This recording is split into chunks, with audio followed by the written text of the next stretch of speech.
I've talked about quite a few dark and controversial topics in the last few videos, so I think it's about time we had a palate cleanser.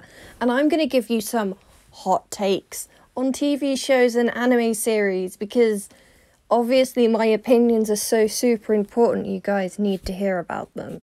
Some of these might be unpopular opinions, and some of these may be very popular opinions. I will be separating each show into its own mini segment with timestamps, so if you don't want any spoilers, you can skip it.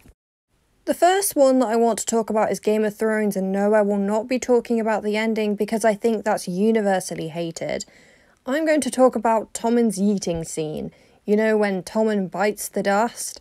I hate that scene so much. I don't know if it was the director or the actor trying to portray numbness, but the way he just takes off the crown and then steps out the window is so cartoonish. I'm very sorry, Your Grace. Very sorry.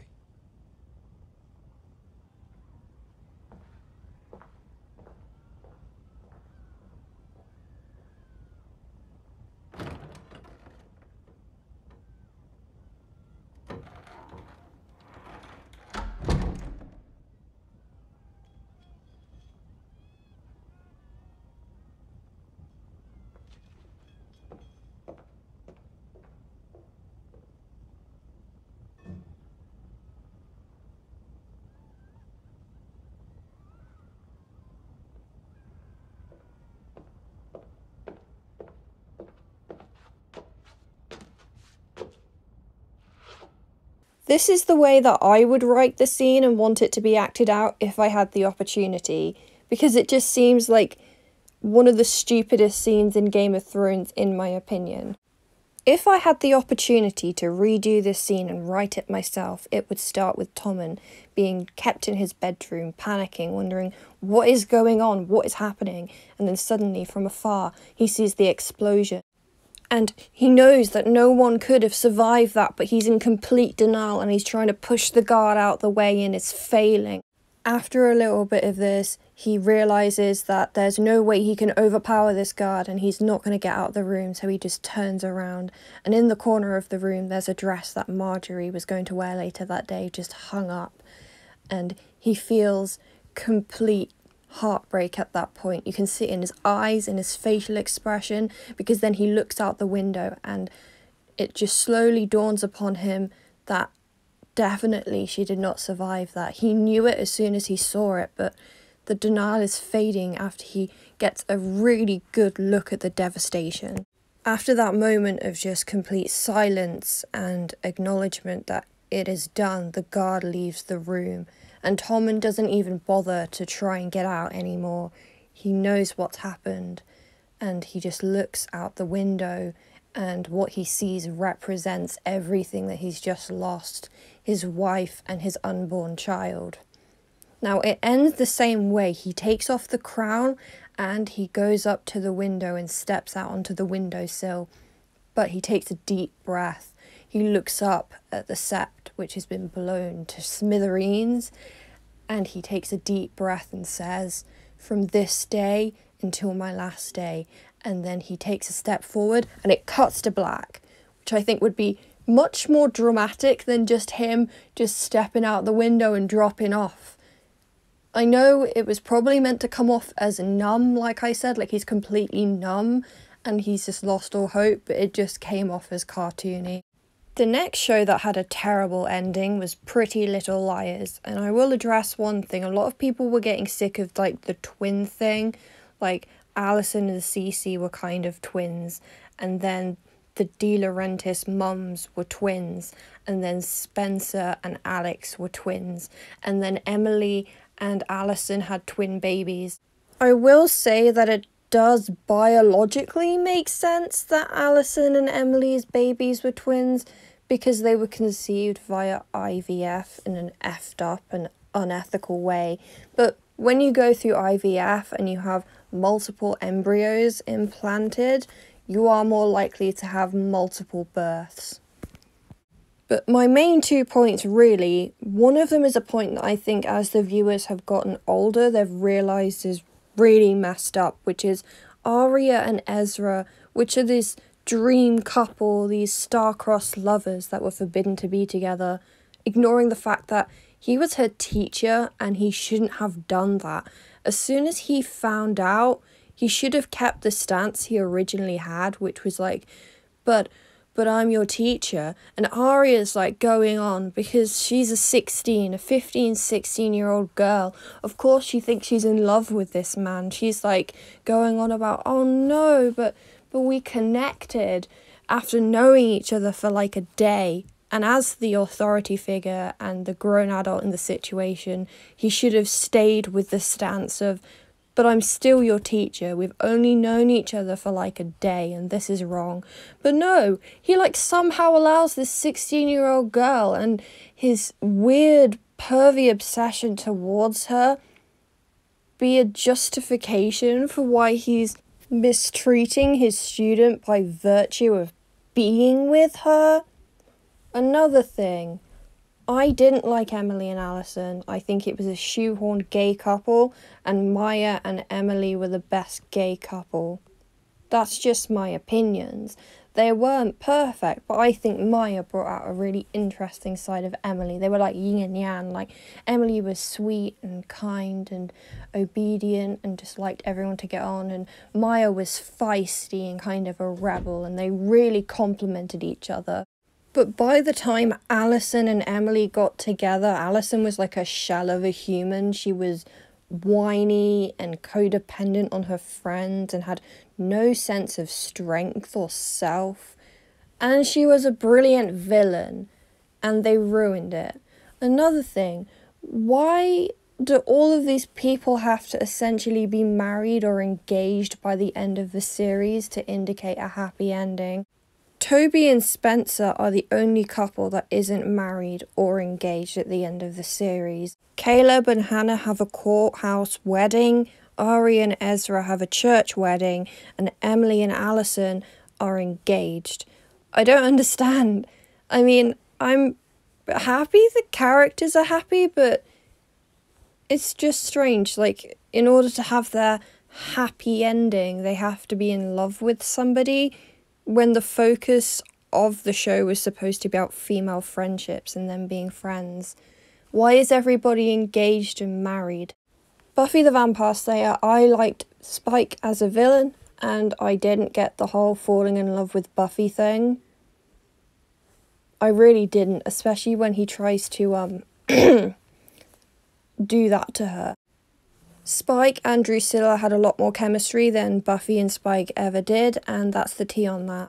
I feel like this video is just going to be me dunking on ships of certain shows, but I also didn't like Willow and Kennedy. I understand that Willow couldn't be sad about Tara forever, but like Kennedy, from the show I got not a lot from her. She seemed like kind of a brat, and there wasn't much of a personality going on there. Maybe it's just because it's been so long since I've watched the show, but I just didn't like her. Speaking of dunking on weird couples, Cordelia and Connor were gross. I'm sorry, I know they needed to fit in Charisma Carpenter's pregnancy into a storyline to explain why Cordelia would be pregnant, but isn't Connor between like 16 to 18 years old? He's described as a teenager. Here's a timeline of events. She holds him as a baby and then he gets kidnapped. And the next time she sees him, he's a teenager. And then 3 months later, they bang. I'm not sure exactly how long Connor was gone for as a baby, but let's be generous and say like it was a few months. So Cordelia sees Connor as a baby. 3 months later, he comes back as a teenager. And then 3 months after that, they bang. That's like 6 months. You were holding this infant in your arms 6 months ago. What is wrong with you, Cordelia? And even in a scenario where he was taken as a baby and maybe after 16 years or 18 years he comes back again, that's still like a 16 to newly 18-year-old. Cordelia, that's a teenager. The Vampire Diaries. I don't get the appeal of Elena. I know that she's got some really awesome qualities and she has been through a lot, so I don't think that the whiny complaints some fans of the show have is necessarily valid. She did lose her parents, she has something to whine about. But the original appeal is that she looks like Catherine, but they like her even more and love her because she's not Catherine.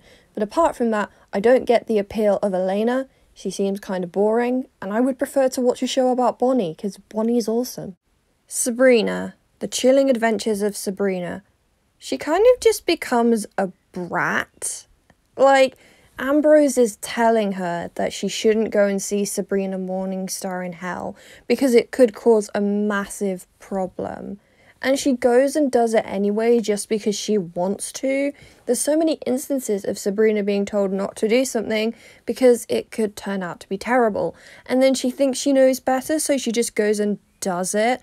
And for a show that's about female empowerment, she sure as hell is focused on boys. She's got to save Harvey. She's got to save Nick, and all the consequences be damned. I don't understand. I really liked the show, but Sabrina became so irritating because she was just focused on boys all the time. And I get it, she's a 16-year-old girl. But don't try and play this show off as being female empowerment when the main character is constantly trying to save boys because she's in love with a boy. Also, the parents and guardians of this show were just super, not caring. They just don't give a crap. All of their kids share beds with their partners every night. Also, I'm all down for teaching adolescents the importance of intimate education, but these parents just don't seem to give a damn. Harvey and Roz share a bed. Nick and Sabrina share a bed. Robin and Theo share a bed. At the very least, Harvey's father asks him if he's got protection, but what is this? I had to fight my father for my boyfriend to stay over at 16 in a separate bed. It's just very odd to me. The show gives off the idea that Grizz isn't very progressive. For example, Roz has to fight for certain things, like clubs, to be made to be progressive. And therefore, I get the idea that if one of the girls actually got pregnant, then the parents would be sat back going, oh God, why? How did this happen? While simultaneously letting their children share beds with their partners. Orange is the New Black. Piper and Alex have absolutely zero chemistry, and the only reason they got together is because they're supposed to be some kind of lesbian power couple. They were toxic for each other, they didn't make any sense whatsoever, and quite frankly, Alex had more chemistry with McCullough, the prison guard, which would have been an inherently wrong relationship due to the power imbalance. Also, I heavily disliked the way that the show went about talking about male victims of specific crimes. For example, one of the inmates at one point casually says that she used duct tape to get her boyfriend's up in order to him, which would have been non-consensual if she had to use duct tape. And then Leanne just forces a guard to touch her in order to see if his fingers would be alright. It's so odd that for a show that covers so many different issues, they just sweep this under the rug and it's never explored upon. I understand it's a show primarily about women's issues, but you don't need to talk about male victims like that in order to make a point about women's issues. Once upon a time, everybody is related, and also everybody is so self-sacrificial. Like, where has the human instinct for survival gone with these people? Why do they want to lay themselves down all the time?